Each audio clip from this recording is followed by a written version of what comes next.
nations who are complicit with the genocide. Okay, so going to what else can we do?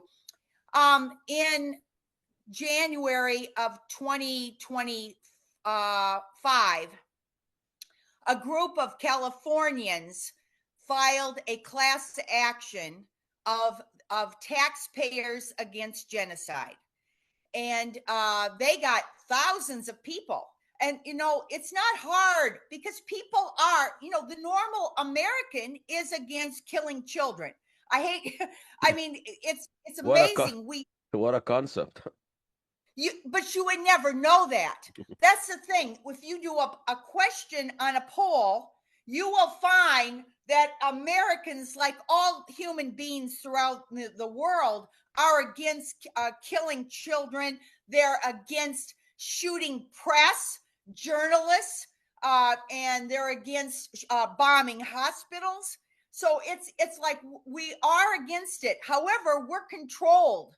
We're controlled by our mass media, and the mass media has sold out to Israel to a large extent. So you will never hear this on the news. You'll never hear that normal Americans are against starving children. You'll never hear that. And this is where democracy fails, when very powerful entities, including the Israeli lobby, gains control of our mass media. And by the way, they've also I don't know if they've gained control of social media, but they try to control social media as well.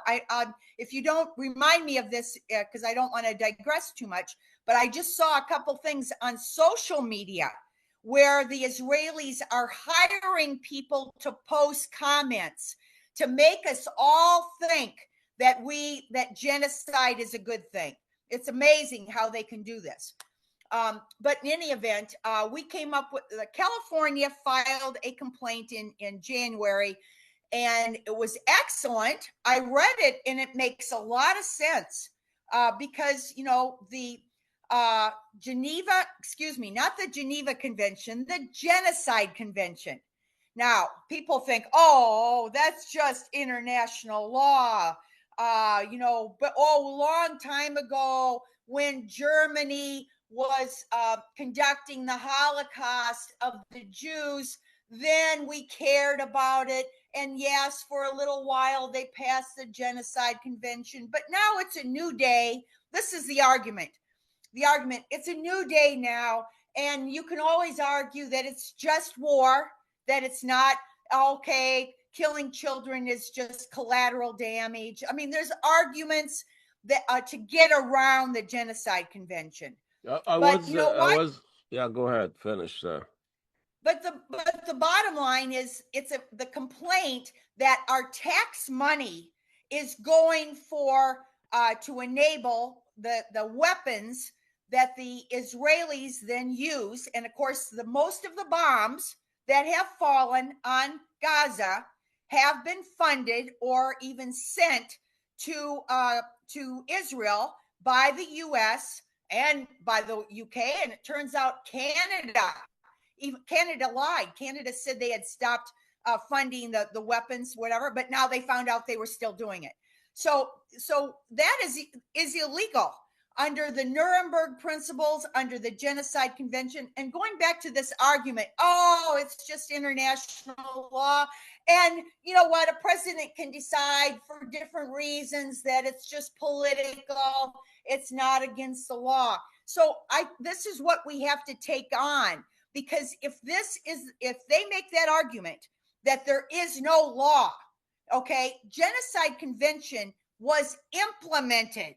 It was implemented into our domestic statutes by our Congress in different ways, not just in one law called the Implementation of the Genocide Convention. There's one law like that. There's 3 or 4 other laws, including what they call the Leahy laws, where the United States is not supposed to fund human rights abuses. You might remember just a few years ago, the United Nations passed the right to protect, because they wanted to use human rights laws in order to intervene and topple foreign governments. The United States went along with it because they wanted to topple foreign governments who they claim. Okay, so all of this is just, if you can't enforce it through any mechanism, and we're trying to, California had this idea first, to enforce it through the courts in the United States. So we followed suit here in Minnesota. We have not, and I want to make sure I say this so people know, we have not been able to get as many signers of the class members, and partly because you need to get this out in a lot of social media. Okay, so in order to get people to know about it, I would have had to practically get carpal tunnel, spreading the link on all the social media.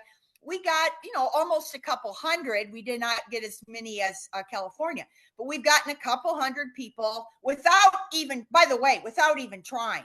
A couple hundred people, just people I know who go to peace vigils and hold signs. You met him personally. You played a major role of getting those few hundred to sign because they trust you. They know what you've been doing. But But let me just say the place. So if you want to join the class action, it is still active. In Minnesota, it is not dismissed. And now we have to file some responses, but it's still out there. People should Google Minnesota taxpayers. And you have to have these 4 words: Minnesota taxpayers against genocide. It's very easy. Minnesota taxpayers against genocide. We'll write it on the screen. And you can find it on Google, and it's what they call a jot form. And you have to scroll down, and then there's a couple of qualifications to be in the class. You have to have paid federal taxes in Minnesota. That's a lot of people have paid federal taxes in Minnesota, and you have to be opposed to the genocide that's taking place in Gaza. Okay, that's it. How you that's prove all that? You have to. So you mentioned that. You know what? In a class action, the way it normally works, most class actions are filed because of product liability. So if there is a drug or a pesticide and a lot of people have gotten cancer or they've been injured by a product, the attorney files the class action, and they don't even have to have any large number. They can file it and say, well, we know a lot of people breast implants. We know a lot of people got cancer from this. Roundup, Johnson & Johnson baby powder. We know a lot of people have been hurt. And so they file the class action initially. Then when they win the class action, then they send out a notice. And they say, if you've been injured there's a class action and they won. If you've been injured by this, then you can prove it. Okay, then comes the proof of each individual who shows their own injury and their harm. Right now, I'm thinking out loud about the injuries because in California and in other places, the argument the government makes, they say, oh, no one was injured. No one in the United States can prove that they have an injury from the genocide in Gaza. And I'm trying to think out loud now about what we can say. Guess what? There are the emotional damage to people here. Just even looking at this, we are forced to witness and be complicit with genocide. And you know what? A handful of people in the United States were so terribly emotionally hurt by watching what's happening. So this is about the American emotional damage, not about the 50,000 or 100,000 been killed, destruction of Gaza. Yeah, but they have the government says, okay, you killed hundreds of thousands of people in a foreign country, but you yourself are not injured.